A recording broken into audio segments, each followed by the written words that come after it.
क्या आप ऐसी जगह की कल्पना कर सकते हैं जहाँ 1500 साल पहले दुनिया भर के लोग सिर्फ ज्ञान पाने के लिए आते थे? जहाँ शिक्षा, कला, विज्ञान और दर्शन के हर पहलू पर गहराई से चर्चा होती थी। ये कहानी है नालंदा विश्वविद्यालय की, जो सिर्फ भारत ही नहीं, पूरी दुनिया के लिए शिक्षा का एक अद्भुत उदाहरण था। आज हम बात करेंगे उस समय की जब नालंदा सिर्फ एक विश्वविद्यालय नहीं, बल्कि एक सभ्यता का केंद्र था। लेकिन इसका उदय जितना शानदार था, इसका पतन उतना ही दर्दनाक। तो चलिए जानते हैं नालंदा की कहानी।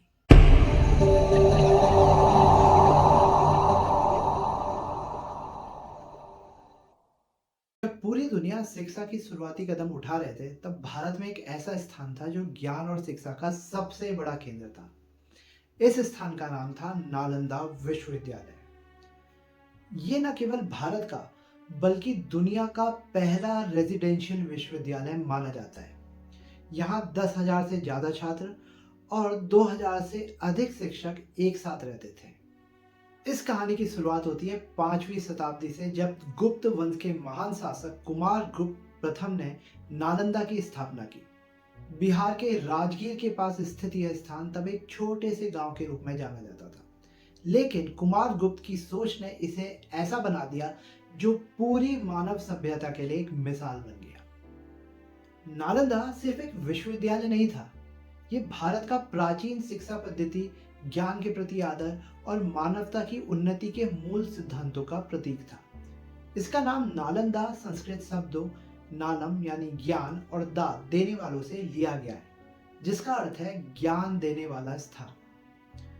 इस विश्वविद्यालय में केवल भारतीय छात्र ही नहीं, बल्कि चीन, कोरिया, जापान, तिब्बत और दक्षिण पूर्व एशिया जैसे देशों के छात्र भी आते थे। उस समय के कई प्रख्यात विद्वानों और यात्रियों ने नालंदा का उल्लेख किया है, जिसमें सबसे प्रसिद्ध नाम हेनस्वांग और इत्सिंग का है। नालंदा का कैंपस इतना विशाल और सुव्यवस्थित था कि इसे देखकर लोग चकित रह जाते थे।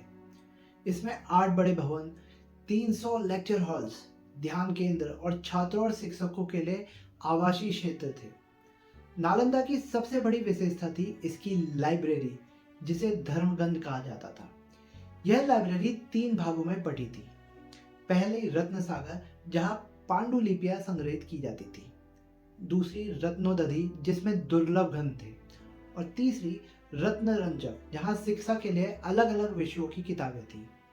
कहा जाता है कि इस लाइब्रेरी में लाखों ग्रंथ और पांडुलिपियां थी। अगर कोई व्यक्ति इन्हें पढ़ना शुरू करे तो उसे शायद जीवन भर लग जाए। नालंदा में पढ़ाई का तरीका आज के समय से बिल्कुल अलग था। यहाँ पर रोट लर्निंग यानी रट्टा मारने का कोई स्थान नहीं था। शिक्षा का मुख्य उद्देश्य क्रिटिकल थिंकिंग और इनोवेटिव आइडियाज को बढ़ावा देना था। यहाँ विचारों की स्वतंत्रता को प्राथमिकता दी जाती थी। छात्रों को पढ़ाने का तरीका बहुत अनूठा था। यहाँ शिक्षकों और छात्रों के बीच ओपन डिस्कशन होती थी। हर विषय पर गहन अध्ययन और मंथन किया जाता था। विषयों का दायरा भी बहुत बड़ा था। धर्म और दर्शन, खगोल विज्ञान, गणित, चिकित्सा, साहित्य, वास्तुकला, संगीत और कला। नालंदा के शिक्षक केवल पढ़ाने तक सीमित नहीं थे, वे छात्र की जिज्ञासा को बढ़ाने और उन्हें ज्ञान की गहराई तक ले जाने का प्रयास करते थे। नालंदा के कुछ प्रसिद्ध शिक्षक और विद्वान थे। नागार्जुन, जो कि महान दार्शनिक और वैज्ञानिक थे, जिन्होंने शून्यवाद के सिद्धांत को विकसित किया। शीलभद्र, हिनसांग के गुरु, जिन्होंने बौद्ध दर्शन में गहरी अंतर्दृष्टि दी। आर्यभट्ट, महान खगोल शास्त्री और गणितज्ञ, जिन्होंने शून्य और दशमलव प्रणाली की खोज की। नालंदा के छात्रों में भी कई नाम विश्व प्रसिद्ध हुए। यहाँ से निकले छात्र अपने अपने देशों में जाकर शिक्षा और ज्ञान का प्रचार प्रसार करते थे। 7वीं शताब्दी में चीनी यात्री और विद्वान हेनस्वांग ने नालंदा में अध्ययन किया। उनके अकाउंट्स नालंदा के बारे में हमें जानकारी के मुख्य स्रोत हैं। उन्होंने लिखा है कि नालंदा में एडमिशन पाना बहुत कठिन था।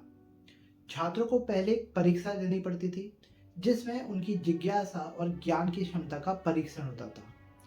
हिनसांग ने लिखा कि नालंदा में छात्रों को पढ़ाई के साथ साथ रहने, खाने और चिकित्सा की सुविधाएं मुफ्त में मिलती थी। इसका खर्च राजाओं और दानदाताओं द्वारा उठाया जाता था।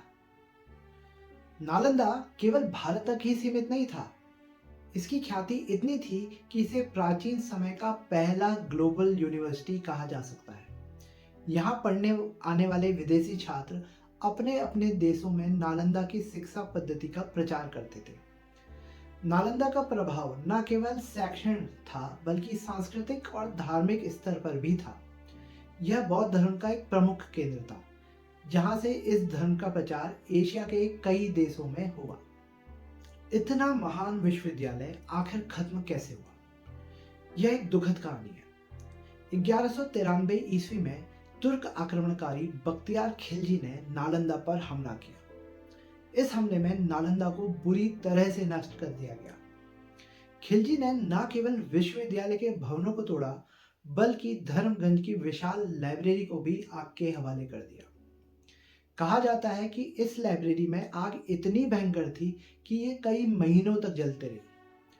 लाखों ग्रंथ और पांडुलिपियां जो मानवता के लिए अमूल्य थी, इस आग में नष्ट हो गई। इतिहास ने नालंदा को भले ही मिटा दिया हो, लेकिन इसकी यादें आज भी जीवित हैं। 20वीं सदी में नालंदा के पुनर्निर्माण की कोशिशें शुरू हुई। 2014 में भारत सरकार ने नालंदा विश्वविद्यालय को फिर से स्थापित किया। आज का नालंदा एक आधुनिक विश्वविद्यालय है जो प्राचीन मूल्यों और आधुनिक शिक्षा को जोड़ने का प्रयास कर रहा है। नालंदा केवल एक विश्वविद्यालय नहीं था, यह एक दर्शन था। यह हमें सिखाता है कि ज्ञान की ताकत सबसे बड़ी होती है।